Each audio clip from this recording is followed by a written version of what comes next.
Okay, we're factoring trinomials, and we are going to factor using a rooftop method. Now, this rooftop method will be used when you're in geometry. It will be used when you're in Algebra 2. If you go to pre-cal, you've got calculus. This method is used all the way throughout. MMA, every single class that you use in this high school, you will use the rooftop method. It is not the only method, but since we want to be consistent through the classes, you will use the rooftop method. So learn it now so you'll know how to do it for the rest of your high school career here. All right, so we will fill in the steps as we do the first problem. What we're doing here with these problems, we are unfoiling, okay? We're unfoiling. Remember when we had two binomials, let's say we had 2x plus 1 and 3x minus 2. If we had to figure out what the product for that was, then we would just distribute. We would double distribute or FOIL, okay? So when you got that answer, that's what we're starting with here today. We're actually doing the process of unfoiling today, okay? We're going backwards. So the way that we're going to do it is, number one, multiply the first and last terms. Multiply the first and last terms. And so here's the first term, here's the last term. What do you get when you multiply 5x squared plus 10, or times 10? 50x squared. Good, 50x squared. Notice we have what looks like a roof. That's why it's called rooftop. Number 2 says, find two numbers that add to equal the middle term and multiply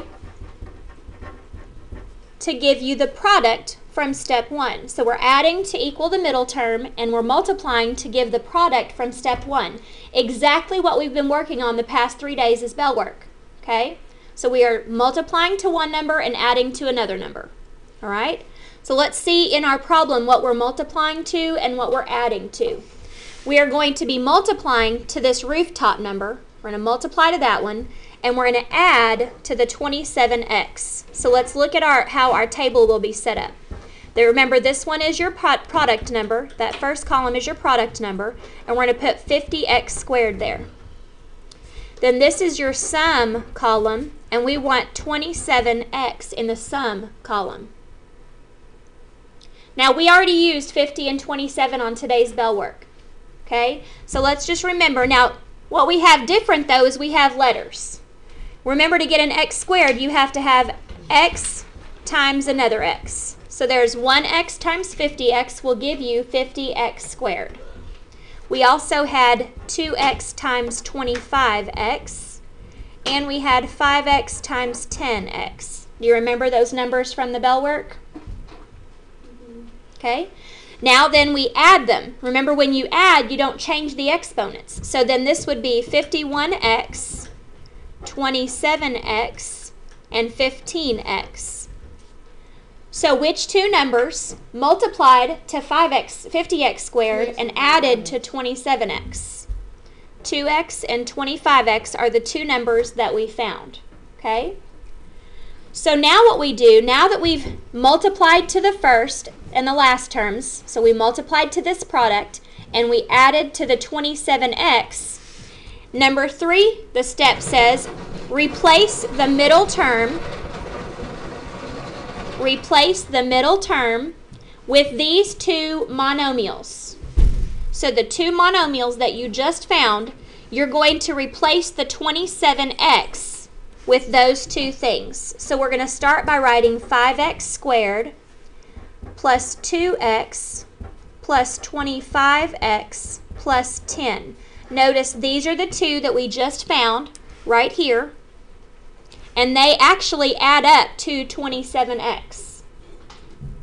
Okay? The next step says, first of all, make sure you have the correct signs. Okay? And so number 4, what we'll do is we will group the first two terms and the last two terms together with parentheses. So our next step is to group them. So let's group them. We're going to group the 5x squared plus 2x in one parentheses, and we'll always put a plus here. And then we're going to put the other two terms in the last parentheses. Is everybody with me so far? Yes? Okay. Now, here's where what we've done in the past comes into play. Because it says number 5 says factor the greatest common factor of each group. And what remains in the parentheses should be the same for both groups. So, up to this point, and yesterday, the past 2 days, to find that greatest common factor, we used a factor tree. Well, I don't want you to do the factor tree right here because it's going to get really messy if you try to do that. So if you need to do the factor tree, then do it on a separate sheet of paper, okay? But what I want you to try to start doing is, since they are small, since there's not a whole lot involved, what I want you to try to do is start looking and visualizing it in your brain, visualizing it in your head, and then figuring out what the greatest common factor is that way. So if you look at these two things right here, is there a greatest common factor in the numbers? No. Tell me about the letters. Is there a greatest common factor of the letters? It's 1x. So what we're doing now is we're factoring out a greatest common factor. The x is the greatest common factor for this first parentheses. So now what we do is what we did yesterday. We say x times what will give us 5x squared? 5x. And x times what will give us 2x? Multiply x times what? It would be plus 2 right there. Correct. All right, now we're going to look at the next two. And we're going to say, okay, what is the greatest common factor for those two? 1. 5. We want the greatest one, so it would definitely be a 5 here. So we're going to do plus 5. And then 5 times what would give us 25x? 5x. And 5 times what would give us 10? 2. And what's really important is the last part of that step. What remains in the parentheses should be the same for both groups. So look at your both of your groups. Are they the same? Yes. So we know we've done it correctly. Okay? Our last step, number 6, says group the GCFs together as one group. So let's do that. Here are the GCFs, x and 5. So we're going to put those into one parentheses. And it says rejoin the two groups from step 5 together as one. So since these are exactly the same, they come together to be one. Just want to confirm we've been released from lockdown drill, so please carry on with your regular day. Thanks. All right, so x plus 5 times 5x plus 2 is the answer. These are the two factors that will multiply to give you this product in the very first of the problem. Now we could check it by simply foiling it or double distributing. X times 5x, x times 2, we would get 5x squared and 2x. Then 5 times 5x and 5 times 2 would give us 25x plus 10. And then, of course, we would combine like terms, and that would give us our 27. So you see that it's exactly the opposite of doing the FOIL method, okay?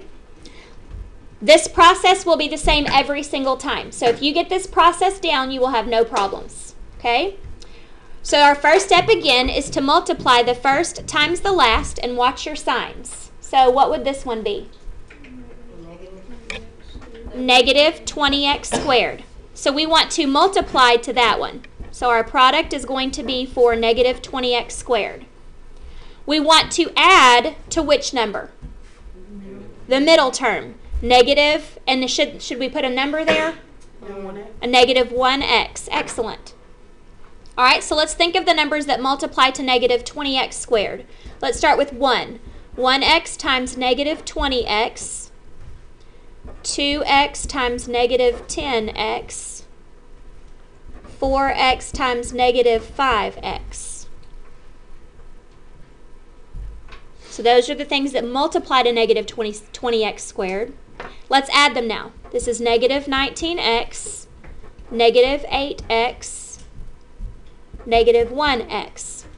So which two monomials will multiply to negative 20x squared and then add to negative 1x? These two right here, yes. What do I do with those two? You put them in as the middle. You put them in as the middle term, exactly. So x squared plus 4x minus 5x minus 20. So you'll see that that 4x and the negative 5x that you had right here are the same as that negative 1x. Okay, what is the next step that we need to do? Put them in parentheses, the first two. Yes, group them in parentheses. So we'll have x squared plus 4x. We're going to put a plus, and then we'll put negative 5x minus 20.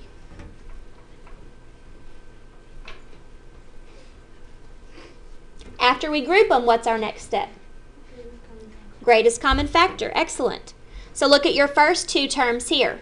What's our greatest common factor? X. They both have an x, exactly. So then x times what will give me x squared? X. And x times what will give me 4x? 4. So put a plus there because we have to have a separator. All right, as we look at the next two terms, you notice that this one is a negative number. If that is a negative number, we must take that negative out regardless of what this one is. Okay? So we want to put negative 5 right here. Well, you know that they're both, we don't want that exact number, but the negative has to come out. So we know that the greatest common factor is a 5, right? And then since this is a negative, we're going to pull out the negative 5. Does everybody see that? Okay. So then negative 5 times what gives me negative 5x? Just an x. Negative 5 times what gives me negative 20? Plus 4. Are these two parentheses the same? Yes. Yes. That means we're on the right track. Yes. Why are you taking a 5? Because both of those numbers can be divided by 5 evenly. So if it was like 4, all you do technically is just put the negative on the outside. Well, a 4 would also, I'm saying like if a 4. if it was, the greatest- let's say that this was a 3 right here. Okay? 3 and negative 20 would not have any greatest number, but you would put the negative out front. So you'd put like a negative 1. Okay? If this is a negative, you have to put the negative here. Okay? Regardless of what anything else is. All right, so then, once we've gotten here, then we take our two greatest common factors and make a binomial out of it. And then since these are the same, we're able to drop those straight into our answer. And that would be our final answer. These two things, if you multiplied them back out, would give you x squared minus x minus 20. Any questions on that? Okay, then let's go on to letter C. We have 2x squared plus 17x plus 4. Our first step is to do rooftop because we have 3 terms and it's asking us to factor. So what is this going to be multiplied to? 8x squared. So let's make that into our table. What's the sum going to be to? The middle term, 17x.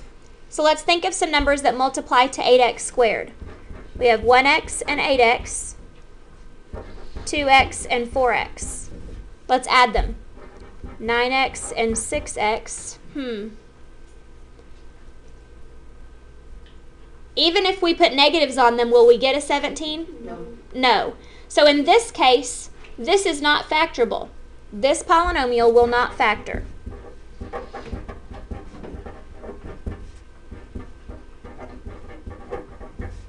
So we call it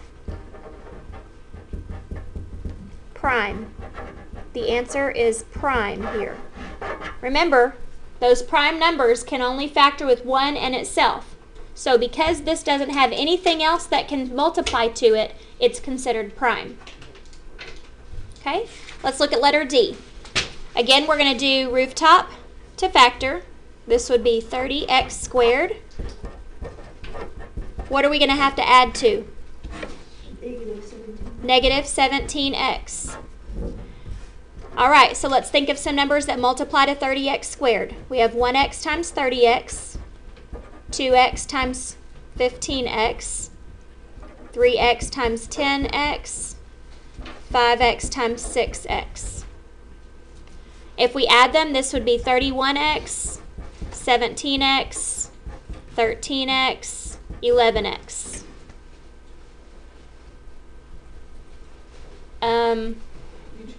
We have one that's the same, almost the same. Do we have any negative numbers to begin with? No, then both of them get to be negative.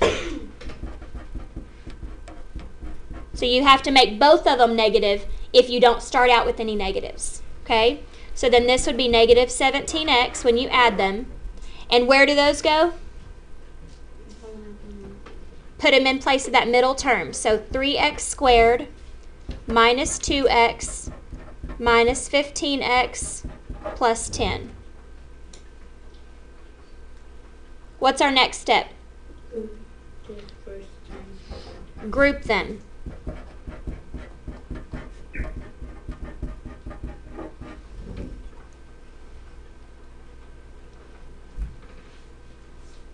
Okay, so in this first one, we're going to pull out a greatest common factor. What is it? X. X times what will give me 3x squared? 3x. X times what will give me negative 2x? Negative 2. All right, now here's the biggest thing right here. Remember this number right here? If it's negative, what do you have to do? You have to pull it out even if there's not a negative on that one. Okay? Now let's find the number greatest common factor. What is it? 5. Can 15 be divided by 10 evenly? Then 10 can't be it. It would just be 5. Okay? So 5. And then negative 5 times what will give me negative 15x? 3x. And negative 5 times what will give me 10? Negative 2. Excellent. Do these things in the parentheses match? Yes. So we're ready to make our answer. X minus 5 and 3x minus 2. Awesome.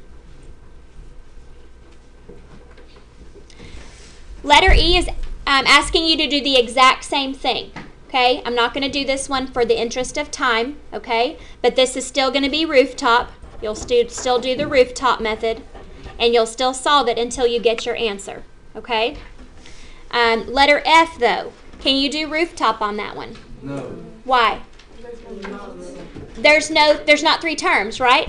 So you don't do rooftop on this one because you just have 2 terms. You just have 2 terms. So because it just has 2 terms, what did we do yesterday when it just had 2 terms? You find the greatest common factor, exactly. And so let's try to do it without using the factor tree today. Okay? So what would be the number for the greatest common factor? 5. And so we'll put that in the answer. And then what about... Oh, that's what I haven't gotten there yet. Yes. The x's, they both have an x, so we're going to put an x there. So the greatest common factor would be 5x. 5x times what will give you 5x squared? X. 5x times what will give you negative 40x? Negative 8. So these would be your 2 factors that would multiply to that and become a length and a width for that area. Okay?